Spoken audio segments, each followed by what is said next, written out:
अस्सलामुअलैकुम, welcome back to my YouTube channel. Please like share and subscribe to my channel. जिसने मेरे channel को subscribe नहीं किया है वो सब्सक्राइब कर लीजिए और बेल नोटिफिकेशन को ऑन कर दीजिए ताकि हमारी आने वाली हर नई वीडियो आप तक बआसानी पहुँच सके। सारा समझा रही है बेला को कि ज़हीन है एक बहुत अच्छा और मुखलिस इंसान जो कि उस दुनिया में सबसे ज़्यादा उससे प्यार करता है। वहाँ पर शाज़मा आके खड़ी हो जाती है और दोनों बहनों की बातों को सुनने लगती है। बेला को समझाते हुए सारा बोलती है कि वो ऐसा इंसान है जिसने बिना किसी किसी लालच के मुझसे प्यार किया है, वो बहुत अच्छा है। बेला कहती है कि तुम ऐसा कैसे कर सकती हो, चंद दिन के लगाव को तुम मोहब्बत कहती हो, तुम कहती हो कि उसने तुम पे एहसान किया है। हमारे बाबा ने उन लोगों पे ज़्यादा एहसान किया है, उन्होंने बहुत माली मदद की है उन लोगों की, अगर कुछ दिन रख लिया तो कौन सा एहसान किया उन लोगों ने। बेला सब शाज़मा सुन रही है बेला और सारा की बातें। सारा कहती है कि तुम गलत समझ रही हो ज़हीन को, ज़हीन बहुत अच्छा इंसान है। तो बेला कहती है कि क्या तुम्हें प्यार तो नहीं हो गया। सारा बोलती है यस, मुझे उससे प्यार हो गया, मैं बहुत ज़्यादा प्यार कर लिया। मैंने अपने आप को बहुत रोकने की कोशिश की कि मैं उससे प्यार ना करूं, लेकिन ना चाहते हुए भी मुझे उससे बेइंतहा प्यार हो गया। शाज़मा कॉल करती है, वहाँ आकर बोलती है मेरे पास खुशखबरी है, सारा बहुत जल्द इस घर से चली जाएगी। तो वो कहता है तुम्हें क्या लगता है सब आसान है, सारे ने ऑफिस ज्वाइन कर लिया। बेला ने अपने घर का सारा जिम्मेदारी अपने हाथों में ले ली है। तो वो शाज़मा बोलती है कि बेला की प्रेगनेंसी का लास्ट वीक चल रहा है, वो चली जाएगी और सारा भी यहाँ चली जाएगी, ये लोग यहाँ वापस नहीं आएंगे। जिसमें शहबाज कहता है कि तुम जल्द अज जल्द एहसन से घर और प्रॉपर्टी के कुछ शेयर्स अपने नाम करवाओ ताकि तुम्हें आसानी हो, वरना तुम हम लोगों के लिए बहुत मुश्किल हो जाएगी आगे जाकर। शाज़मा उसकी बात सुनकर सोच रही है। मेरा कहती है कि तुम्हें ये सब बोलते हुए शर्म नहीं आई। तो सारा बोलती है अब मैं ये सारी बातें ज़हीन को बता दूंगी, मैंने अब तक ज़हीन को नहीं बताई थी, लेकिन मैं अब नहीं रुक सकती, मैं ज़हीन के बगैर एक पल भी नहीं रह सकती। मैंने ज़हीन को देखा है कि वो मेरे साथ कितना मुखलिस है और मैं उसे ज़रूर बताऊंगी अब ये सब बातें। बेला गौर से देख के कहती है कि तुम्हारी मासूमियत का फ़ायदा उठा रहा है, मैं फैसले करूंगी तुम्हारे। तो सारा बोलती है नहीं, मैं उसको नहीं छोड़ूंगी। ज़हीन अपनी गाड़ी माँ बाप को लेकर आया है एहसन को देखने के लिए। तो शाज़मा बोलती है हो किसकी गाड़ी है भाई ये। तो ज़हीन घूर के देखता है शाज़मा को और शाज़मा के पता कहता है कि तुमसे मतलब, तुमसे कोई मतलब नहीं है। तो उस पर शाज़मा कहती है गाड़ी किसकी है। तो वो बोलता है मेरी है, मेरी मेहनत की कमाई। तो कहती है अच्छा है गरीब आदमी एक टूटी फूटी मोटरसाइकिल से डायरेक्ट गाड़ी में। तो कहता है मैंने इज्जत से कमाई है। माँ बाप आके सलाम करते हैं और कहते हैं कि मैं सबसे मिलने आए। तो शाज़मा बोलती है जी जी आप आएँ, अब तो आप नौकरों की तरह नहीं आए हैं, आप तो इस घर की बेटी के सास ससुर हैं, आपको तो अच्छा प्रोटोकॉल मिलना चाहिए। चलें चलें चलें। ज़हीन बहुत गुस्से हो जाता है और कहता है कि अम्मी अब्बू इसकी बातों में नहीं आए, फजूल औरत है। तो वो बोलती है पता नहीं कहाँ कहाँ से उठ के आ जाते हैं फ़कीर कहीं के, फ़कीरों को पता नहीं कौन घुसा लेता है घर में। ज़हीन घर में आता है, सारा भागती हुई उसके पास आती है और उसको देख के खुश हो रही है और ज़हीन भी सारा को देख के खुश हो रहा है। सारा बोलती है कि ज़हीन अब बहुत हो गया, मैं तुमसे दूर नहीं रहा जाता।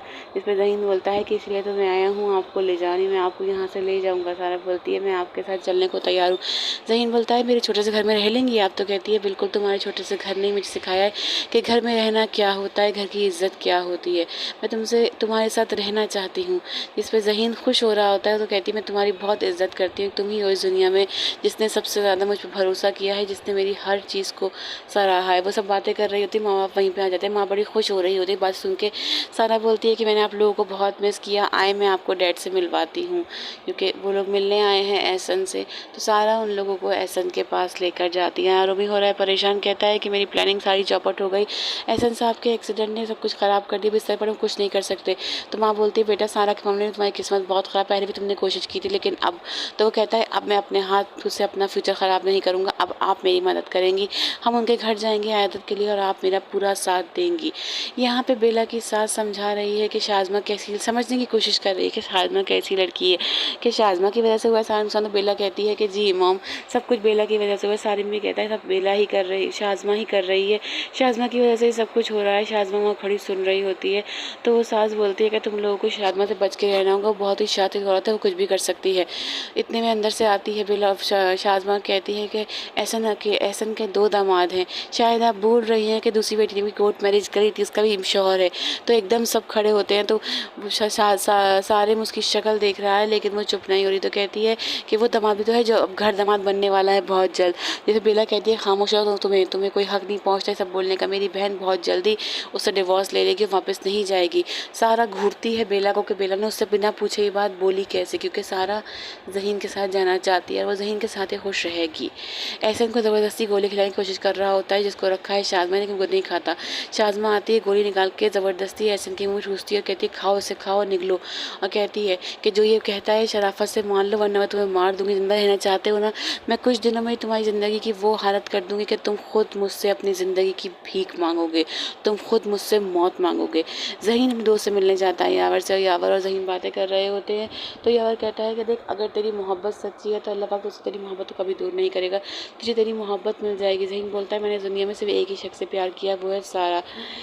सारा से मैं वो इंतहा प्यार करता हूँ जिस पे ज़हीन को समझा रहा है उसका दोस्त। यहाँ पे बेला और सारिम कहते हैं सारा को डिवोर्स लेने को, तो साफ कहती है कि मैं उसे डिवोर्स नहीं लूँगी, मेरी ज़िंदगी है, मैं खुद फैसला करूँगी। तो सारिम कहता है कि सही कह रही थी, उस दिन शाज़मा तुम्हारी बहन उस ड्राइवर के साथ रहना चाहती है, तो बोलती है वो ड्राइवर, मुझे उसकी गुर्बत पे कोई गुमान नहीं, मुझे फ़ख्र है कि वो इतना अच्छा इंसान है, इतना मुखलिस इंसान है।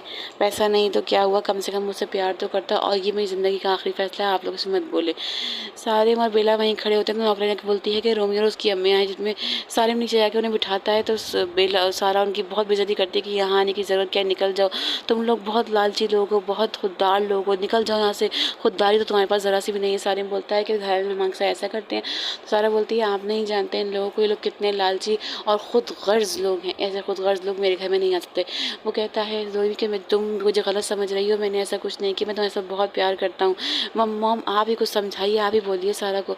तो वो बोलती है बेटा ये मेरी वजह से कर रहा है, मैं तुम्हारी निकाह तुम्हारे कोर्ट मैरिज के लिए नहीं मानी थी, तो ये मुझसे झूठ बोल रहा था, किस्मत में करना ऐसा हो कि तुम उस वक्त वहाँ पहुँच गए। ये सब बातें माँ बता रही होती है सारिम और सारा को। तो सारा बोलती है आपने बोल दिया, अब मैं कुछ नहीं सुनना चाहती, आप लोग यहाँ से जा सकते हैं, क्योंकि मैं इस इंसान की शक्ल अपने घर में एक सेकंड बर्दाश्त नहीं करूँगी। सारा अपने रूम में होती है तो रोमी सारिम की परमिशन से रूम में आता है। सारा कहती है यहाँ आने की तुम्हारी हिम्मत कैसे, निकल जाओ। तो रोमी कहता है कि मैं सारिम भाई की परमिशन से आया हूँ और मैं आपसे तुमसे बात करना चाहता हूँ, बात करे बगैर यहाँ से नहीं जाऊँगा। सारा बोलती है बोलो क्या बात करनी है। तो कहते सिर्फ एक बार मेरी बात सुन लो, उसके बाद जो तुम फैसला करोगी मुझे मंजूर होगा। झूठी सीधी कहानियाँ सुनाता है सारा को कि ये हुआ ये हुआ, ज़हीन पर इल्ज़ाम लगाने की कोशिश कर रहा है। वो चाहता है कि ज़हीन को छोड़ के से शादी कर ले। जब सारी बातें बता चुका होता है रोमी, तो सारा कहती है बता के सब कुछ, अब निकल जाओ मेरे रूम से, मुझे तुमसे कोई बात नहीं करनी। ज़हीन आता है तो मासी बताती है कि रोमी सर आए हुए हैं, वो मिल रहे हैं सारा जी से। रोमी की बातें सुनने के बाद सारा कहती है कि निकल जाओ। तो सारा को जैसे ही हाथ लगाने की कोशिश करता है रोमी, तो रोमी कहती है डोंट टच, मुझे हाथ लगाने की ज़रूरत नहीं, तुम्हारी जो बकवास ही मैंने सुन ली, अब मैं कुछ नहीं सुनूंगी, निकल जाओ मेरे कमरे में से, यहाँ आने की आइंदा कोशिश ही मत करना मेरे घर में आने की, और तुम्हारी शक्ल भी नहीं देखनी चाहती। ज़हीन सोच रहा है जाते हुए कि सारा ऐसा कैसे कर सकती, रोमी को माफ़ करके उससे कैसे मिल सकती, सारा इतनी बेवकूफ़ तो नहीं थी पहले। सारा बता रही है बेला को, बेला कहती है कि तुम क्यों नहीं ले रही थी डिवोर्स, रोमी तो तुमसे बहुत प्यार करता है। सारा बोलती है मुझसे प्यार नहीं करता, वो बहुत खुदगर्ज इंसान है, वो धोखा देता है। अभी भी ये उसकी माँ की और उसकी चाल, उन्होंने सोचा पापा तो हो गए हैं माजूर, पड़ गए बिस्तर पे, कोई ना कोई फ़ायदे के लिए ही आए। बेला कहती है मेरा दिल कहता है कि रोमी बहुत अच्छा इंसान है। तो सारा बोलती है तुमने दुनिया की तलखी नहीं देखी, तुमने गुर्बत को करीब से नहीं देखा, मैंने गुर्बत को बहुत करीब से देखा है। मुझे ऐसा लगता है कि मैं अपनी उम्र से 10 साल बड़ी हो गई हूँ। जैसे बेला बहुत गौर से बातें सुन रही है सारा की।